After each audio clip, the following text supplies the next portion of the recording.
You've seen them. That person sitting alone in a cafe, sipping coffee with book open but barely turning the pages, or the one walking to the park at sunset, earbuds in, eyes steady, face unreadable. Maybe it's the colleague who always eats lunch alone, or that friend who cancels plans, not just once, but often just to spend time by themselves. And the thought sneaks in, are they okay? Because somewhere along the way, we learned that being alone is a problem to be fixed, that solitude equals sadness, that someone who chooses to be alone must be lonely or left out, or maybe even broken. It makes sense in a way. We're wired for connection. From early childhood, we're told to play nice, make friends, work in teams. Our entire social fabric is built on being part of a group. So when someone steps outside of that rhythm, when they seem content in their own company, it feels off. We don't quite know what to do with it, and often we assume the worst. Maybe they're socially awkward. They must not have many friends. I wonder if they're depressed. Rarely do we think maybe they're exactly where they want to be. Because let's be honest, in our culture, solitude isn't just misunderstood. It's seen as a red flag. We're constantly told to put yourself out there, to network, to build your brand. If you're not sharing, updating, replying, if you're not visible, you start to feel invisible. It doesn't help that so much of our self-worth is now measured publicly. Likes, follows, comments, seen by others, validated by strangers. In that kind of environment, someone who chooses to unplug is often seen as disconnected or worse, irrelevant. But solitude, it's not a signal of weakness. It's a reset, a refusal to be consumed. And in that visibility trap, solitude becomes suspicious, like you've stepped out of the race, like something's gone wrong. But what if it hasn't? What if solitude is not a sign of lack, but of presence? Some people choose to be alone, and not because they're broken or bitter, not because they can't find anyone to be with, but because solitude gives them something that constant company never could: clarity, depth, peace. They don't need more noise in their life. They've had enough of pretending, enough of surface-level chatter, enough of being on. Solitude is where they can breathe, where they remember who they are. Maybe it's not the absence of connection. Maybe it's the beginning of something truer.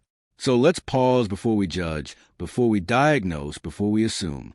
Let's ask a better question. What if solitude isn't a sign of weakness, but of strength? So here's the real question. Why do some people choose to be alone on purpose? Because when you strip away the assumptions, there's a kind of courage in solitude, not the lonely kind that sneaks up on you in an empty room, but the kind you step into deliberately, fully awake. We tend to think of solitude as something passive, something that just happens to people. But for many, it's not a state they fall into. It's a space they create on purpose, repeatedly. It's an act of carving out mental clarity from a world that never stops talking. And what's really surprising, it's not always about needing time to recharge. It's not always about introversion or overwhelm. Sometimes, it's just about wanting more honesty in the day, more space to think, more silence between the noise. Solitude gives you something rare in the modern world: control over your attention. No one else shaping your thoughts. No one else setting your rhythm. It's a chance to step back from the performance and ask, what do I actually think? What do I actually feel? For some people, solitude isn't about retreating from the world. It's about returning to themselves. They're not trying to disappear. They're trying to reconnect with what matters, with what's real, with who they are when no one's watching. That's a radical idea in a world obsessed with constant contact, where connection is currency, where if you're not available, you're seen as unavailable. And if you're not surrounded by people, you must be missing something. But what if you're not? What if you're protecting something? There's a line from Marcus Aurelius that says, "Nowhere can man find a quieter or more untroubled retreat than in his own soul." And that's what solitude really is for some people. A retreat, not from others, but from everything that pulls them away from who they are. A place to realign. A place to remember. This isn't about becoming a hermit. It's not a rejection of connection. It's just intentional space. Space to hear your own thoughts without interference. To exist without being edited. To live, even briefly, without performing. And once you realize that, the question shifts. It's no longer, Why would anyone choose to be alone? It becomes, how could they not? So in this video, we're going to take that question seriously. We'll look at solitude not as a social failure, but as something richer, deeper, even philosophical. We'll explore why some people choose to be alone, and why that choice might be one of the most human things we can do. And maybe, just maybe, this isn't about withdrawing from life. Maybe it's about stepping fully into it, without all the noise. Because sometimes the loudest thing in the world is your own silence asking to be heard. Let's start with something that might surprise you. Solitude isn't a modern anomaly. It's an ancient pursuit. Long before smartphones and crowded calendars, people were already seeking stillness, but not because they were antisocial, because they were after something deeper. Take the Stoics, for example. Marcus Aurelius, a Roman emperor, wrote about solitude constantly, not as isolation, but as an internal refuge. Nowhere can man find a quieter or more untroubled retreat than in his own soul. He wasn't talking about running away from life. He was talking about stepping inward into clarity. To the Stoics, solitude was a withdrawal. It was discipline, a way to return to reason when the world felt chaotic. They believed that peace doesn't come from controlling the outside world. It comes from mastering your inner one. And solitude was an environment where that mastery could happen. Seneca, another Stoic philosopher, once said, "A man is unhappy, though he rule the world, if he does not consider himself supremely happy." In other words, no amount of social praise or external success matters if you're not at peace with yourself. And how do you find out if you are? You get quiet. You go inward. You spend time alone. And then there's Epictetus, who taught that freedom comes from learning what's in your control and letting go of the rest. Solitude in that light becomes a kind of liberation. No distractions. No performance. No pretending. Just you and what's real. This idea wasn't unique to Stoicism. Across the world, in a completely different tradition, the Buddha sat under a tree in silence until he found truth. Monks across cultures retreat into solitude, not to reject humanity, but to understand it better. The quiet isn't punishment. It's practice. Even Thoreau, centuries later in the American wilderness, wasn't escaping society. He was studying it from a distance. "I went to the woods," he wrote, "because I wished to live deliberately." His solitude wasn't passive. It was investigative, a way of paying attention. And there are more modern echoes. Writers like Virginia Woolf, who famously claimed the need for a room of one's own, or the poet Rainer Maria Rilke, who saw solitude not as a burden, but as a kind of spiritual necessity. Solitude in these traditions wasn't a luxury. It was essential. It was a container for thought, for virtue, for transformation. You weren't just sitting alone. You were sharpening your mind, your spirit, your understanding of the world. Even in Christian monasticism, the Desert Fathers retreated not to escape people, but to confront the self. The silence was a crucible, a mirror, a place where illusions fell away. In Japanese Zen practice, silence is not emptiness. It's presence. Meditation halls are quiet, not because nothing is happening, but because everything is. In that stillness, awareness expands. The world slows down enough for truth to surface. So when someone today chooses solitude, not forever, but intentionally, they're walking the footsteps of millennia of seekers. They might not wear robes or chant mantras, but the gesture is the same. Step back, tune in, return with something real. In a time where attention is fractured and distraction is monetized, solitude becomes a sacred rebellion. It's a way of reclaiming your mind, not from the world, but from the noise within it. So when you see someone sitting alone on a bench in a room on a mountain, they might not be disconnected at all. They might be the most connected person in the room. And that's the quiet power of chosen solitude. It's not the absence of others. It's the presence of self.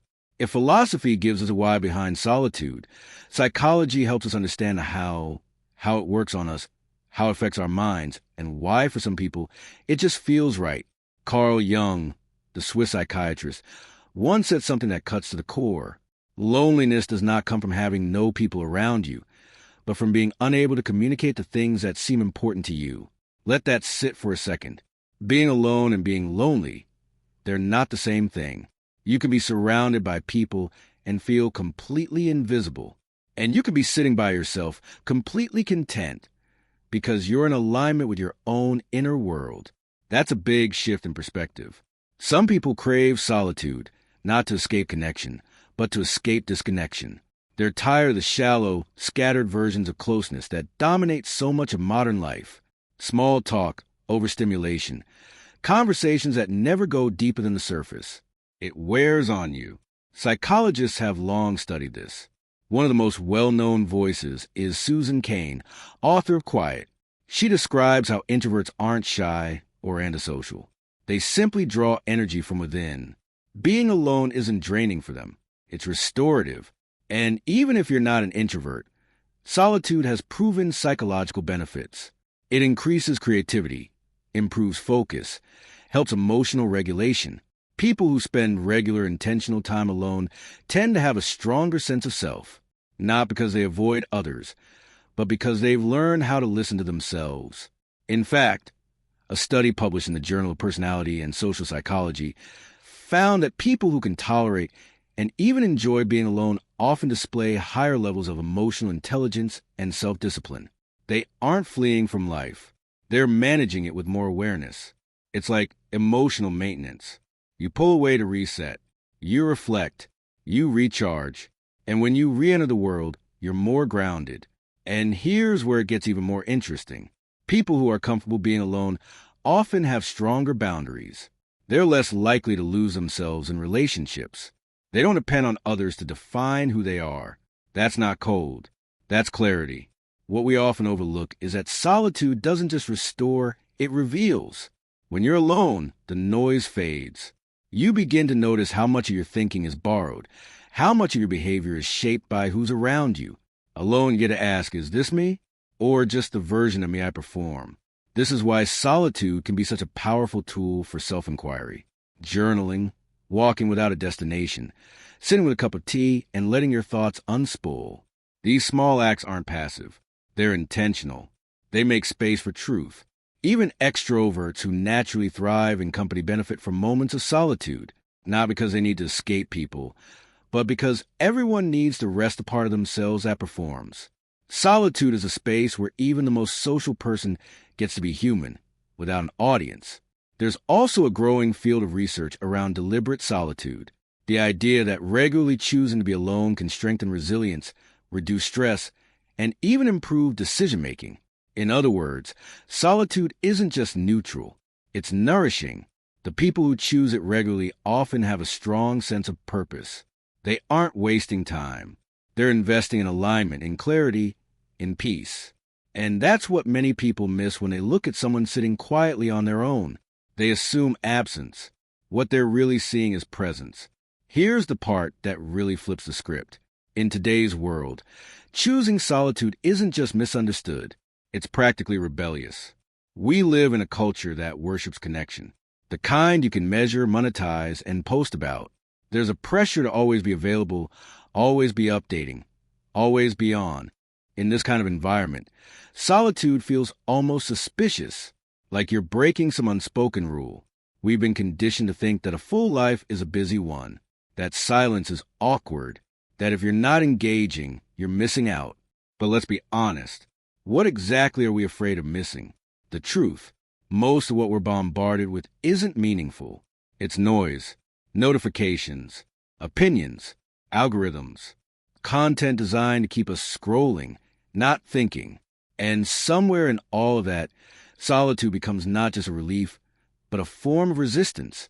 When you choose to be alone, you're doing something that runs completely counter to the pace of the world. You're saying, I don't need constant input to feel alive. I don't need an audience to exist. That's radical. It's why more people are turning to silent retreats, digital detoxes, minimalism. The idea isn't to escape the world permanently. It's to remember what life feels like when it's quiet, when it's yours. Think about a Vipassana retreat. 10 days of silence. No phone, no talking, just sitting with your thoughts. Thousands of people do this willingly every year. Why? Because somewhere deep down, we know we've lost something in the noise, and solitude might help us find it again. Even artists and thinkers, People who are wildly expressive often disappear into solitude to do their deepest work, not because they're hiding, but because that's where clarity lives, in the quiet, in the space between demands. But this choice doesn't always look glamorous. It can feel lonely at first. The world won't applaud you for pulling back. It won't validate your silence. If anything, it will question it. That's the cost of stepping off the treadmill. You lose visibility, but you gain vision. We don't often talk about the toll of constant connection, but it's real. Burnout, anxiety, a loss of self. When you're always reacting, always plugged in, you stop being. You just perform. And slowly, you forget who you were before the performance began. Solitude interrupts that cycle. It gives you space to stop performing, to start being again. Even our language reflects a discomfort with solitude. Words like loner or recluse carry a sting. We rarely use them with admiration. But why? Why is it strange to want your own space, your own rhythm, your own mind back? The truth is, solitude threatens the status quo. It steps outside the algorithm. It refuses the constant update, the curated identity, the reactive spiral. And for that reason, it's powerful. It's also deeply human. Every culture has had its seekers, its sages, its quiet walkers who wandered into the hills, not to get away, but to go deeper. We don't always recognize them in today's world because they don't post about what they're doing. They just live it. So when you see someone take that step, not just into physical solitude, but into mental solitude, pause before you project loneliness onto them. They may be walking a very old path, one carved by clarity, by presence, by peace. They haven't disconnected from the world. They've reconnected with themselves. Let's go back to that person sitting alone in the cafe. Same table, same quiet focus, same air of solitude. But maybe now you see them differently. Maybe they're not lonely. Maybe they're listening to something the world keeps trying to drown out. The truth is, solitude doesn't ask for attention. It doesn't perform. It just is. And the people who choose it, they're not withdrawing. They're returning to something quieter, yes, but also something truer. When you spend time alone, you start to hear yourself more clearly. Not your fears, not your to-do list, not the version of you shaped by expectations. Just you, the one beneath the noise. And that's why some people choose solitude. Not because they've given up on the world, but because they've finally stopped trying to be everywhere in it. They've stopped bending themselves to fit every social cue, every conversation, every demand. They've chosen instead to be with themselves fully and without apology. There's power in that, a kind of soft defiance. Because when you no longer fear being alone, you stop chasing the wrong kind of company. You stop performing for approval. You begin to choose relationships that feel real, not just available. You begin to speak only when you have something worth saying. And you listen more to the world, to others, to yourself. Marcus Aurelius said the soul is a retreat. And he was right. But not just in a philosophical sense. In a practical, lived way. Solitude can be a home, not a hiding place, but a place of return. And that return changes you. It strips away the layers, the posturing, the exhaustion of trying to be someone for everyone. In its place, something quieter emerges. Not a new self, but the one you've been too busy to hear. So maybe solitude isn't about escaping the world. Maybe it's about finally arriving in it, whole, unfiltered, and awake. Because when you can sit with yourself and feel at peace, you found something most people spend their entire lives chasing. Solitude doesn't just slow things down. It sharpens them. It's where vague feelings become real thoughts, where the background hum of pressure fades. And you finally get to ask, what do I want? Who am I when no one's looking? In the silence, truths surface. And here's what's truly beautiful. Solitude doesn't mean you don't need people. It just means you don't need everyone. It helps you choose more intentionally. Who you let in, who you listen to, who gets your time, and who doesn't. That's not isolation. That's discernment. Because the goal isn't to be alone forever. It's to know yourself well enough that you're never lonely in your own company. And when that happens, every connection you make becomes more real. Every conversation goes deeper. You no longer grasp for belonging. You offer it, rooted and whole. Solitude, then, is not the end of connection. It's the foundation of it. So here's the quiet truth. Some people choose to be alone because that's where their clarity lives, their creativity, their courage, not in the noise, not in the crowd, but in the stillness they've learned to trust. And maybe the world could use a little more of that, not because we don't need each other, but because we need to know ourselves before we can truly show up for anyone else. That's the gift of solitude, and it's waiting quietly for anyone willing to listen. So maybe solitude is where clarity begins. But clarity alone isn't enough. You can sit in stillness for hours, see yourself fully, understand exactly what needs to shift, and still stay stuck.